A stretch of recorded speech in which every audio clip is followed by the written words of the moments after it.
किसान आंदोलन को लेकर की टिप्पणी। मंत्री से लेकर क्रिकेटर्स ने दिया करारा जवाब। रिहाना ग्रेटा को बोलना पड़ा भारी। मशहूर हस्तियों से लिया पंगा। भारत ने दिया दो टूक जवाब। पॉप स्टार रिहाना और ग्रेटा थनबर्ग समेत दुनिया भर की कई सेलिब्रिटीज के किसान आंदोलन का समर्थन करने पर भारत की मशहूर हस्तियों ने करारा जवाब दिया है। इन हस्तियों में राजनेता, बॉलीवुड एक्टर्स और क्रिकेटर्स शामिल हैं। इतना ही नहीं, भारतीय विदेश मंत्रालय ने भी दो टूक कहा है कि किसी भी मुद्दे पर कोई कमेंट करने से पहले तथ्यों के बारे में सही जानकारी होनी चाहिए। दरअसल पॉप स्टार रिहाना ने किसान आंदोलन से जुड़ा एक लेख ट्वीट किया था, जिसके बाद कई सेलिब्रिटीज किसानों के सपोर्ट में उतरे। पॉप स्टार ने ट्वीट करके लिखा था कि हम इस बारे में क्यों नहीं बात कर रहे हैं, #FarmerProtest। पोस्ट किए गए लेख में लिखा गया था कि किसानों और पुलिस की झड़प के बीच नई दिल्ली के आसपास भारत ने इंटरनेट बंद किया।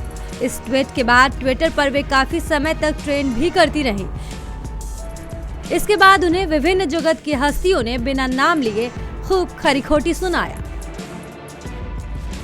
केंद्रीय गृह मंत्री अमित शाह ने ट्वीट करके लिखा कि कोई प्रोपेगेंडा भारत की एकता को नहीं तोड़ सकता है।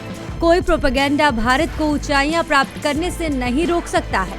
भारत का भाग्य कोई प्रोपेगेंडा नहीं, केवल प्रगति तय करेगा। प्रगति के लिए भारत एक है और साथ है। जेपी नड्डा ने जवाब देते हुए कहा कि हम सब साथ हैं। भारत के खिलाफ दुष्प्रचार करने और देश की गलत तस्वीर पेश करने के खिलाफ हम सब एकजुट हैं।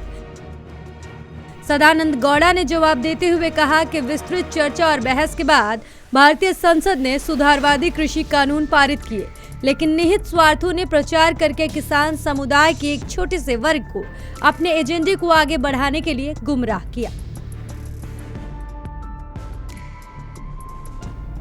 वित्त मंत्री निर्मला सीतारमण ने कहा कि इस तरह के मामलों पर टिप्पणी करने से पहले हम आग्रह करेंगे कि तथ्यों का पता लगाया जाए और इस मुद्दे पर उचित समझ बनाई जाए।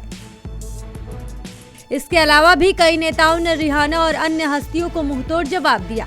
वहीं विदेश मंत्री एस जयशंकर ने लिखा कि भारत को टारगेट करने वाले मोटिवेटेड कैंपेन कभी भी सफल नहीं होंगे। वहीं जब इसको लेकर कांग्रेस नेता राहुल गांधी से सवाल किया गया तो उन्होंने इसे भारत का आंतरिक मामला बताया। उन्होंने कहा यह भारत का आंतरिक मामला है, लेकिन किसानों के कानूनों को वापस लिया जाना चाहिए।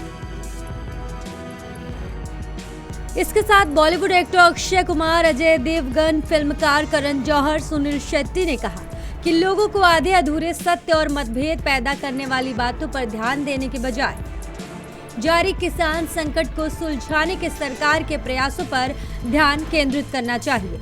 सुनील शेट्टी ने ट्विटर पर विदेश मंत्रालय के बयान को साझा करते हुए कहा कि आधे अधूरे सच से ज्यादा खतरनाक कुछ नहीं।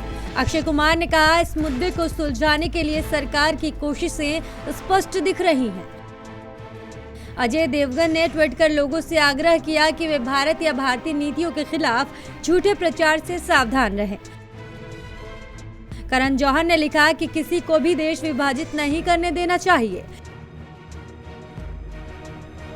इसके अलावा गायक कैलाश खेर ने बिना किसी का नाम लिए कहा कि देश को बदनाम करने के लिए भारत विरोधी किसी भी स्तर तक गिर सकते हैं। वहीं क्रिकेट जगत में अपने फैंस के बीच भगवान माने जाने वाले टीम इंडिया के पूर्व क्रिकेटर सचिन तेंदुलकर ने रिहाना और अन्य लोगों को नसीहत दी। उन्होंने ट्वीट करके लिखा कि भारत की संप्रभुता से किसी भी तरह से समझौता नहीं किया जा सकता। बाहरी ताकतें देख सकती हैं, लेकिन इसमें हिस्सा नहीं ले सकती। भारतीय भारत को जानते हैं और भारत को लेकर फैसले ले सकते हैं। एक देश के तौर पर हम एक रहते हैं। विदेश मंत्रालय ने पॉप स्टार समेत अन्य हस्तियों के कमेंट्स पर जवाब दिया कि कुछ निहित स्वार्थी समूह प्रदर्शनों पर अपना एजेंडा थोपने का प्रयास कर रहे हैं और संसद में पूरी चर्चा के बाद पारित कृषि सुधारों के बारे में देश के कुछ हिस्सों में किसानों के बहुत ही छोटे वर्ग को कुछ आपत्तियां हैं। मंत्रालय ने एक बयान में कहा कि हम अनुरोध करेंगे कि ऐसे मामलों में जल्दबाजी में टिप्पणी करने से पहले तथ्यों की पड़ताल की जाए और मुद्दों पर यथोचित समझ विकसित की जाए। मंत्रालय ने आगे कहा कि खास तौर पर मशहूर हस्तियों एवं अन्य द्वारा सोशल मीडिया पर हैशटैग और टिप्पणियों को सनसनीखेज बनाने की ललक ना तो सही है और ना ही जिम्मेदार ना है। विदेश मंत्रालय के प्रवक्ता अनुराग श्रीवास्तव द्वारा जारी ट्विटर पर बयान में भी इंडिया टुगेदर और इंडिया अगेंस्ट प्रोपेगेंडा के हैशटैग थे। ब्यूरो रिपोर्ट, नवोदय टाइम्स, नई दिल्ली।